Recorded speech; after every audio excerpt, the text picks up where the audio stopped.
C'est à Toulouse, à la Cité de l'Espace, que s'est tenue la première édition des Étoiles de la Santé, animée par Jean-Christophe et Franz-Olivier Gisbert. Médecins, chercheurs, entreprises innovantes, associations, tous les acteurs de la santé étaient présents. Les trophées venaient récompenser les initiatives les plus remarquables. Un choix difficile pour le jury, constitué de personnalités reconnues comme François Chollet ou Michel Carton, les dossiers de candidature ayant été très nombreux et divers.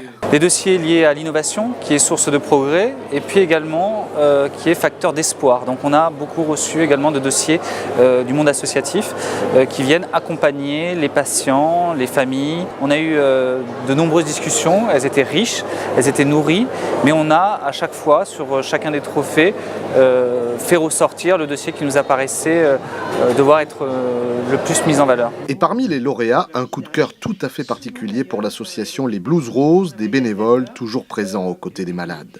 Être lauréat, c'est une reconnaissance, avant tout, je pense, de tous ces patients auxquels nous pensons. C'est une reconnaissance de ce besoin qu'ils ont aussi d'être accompagnés, en plus du soin médical qui est vraiment le primordial, le plus important.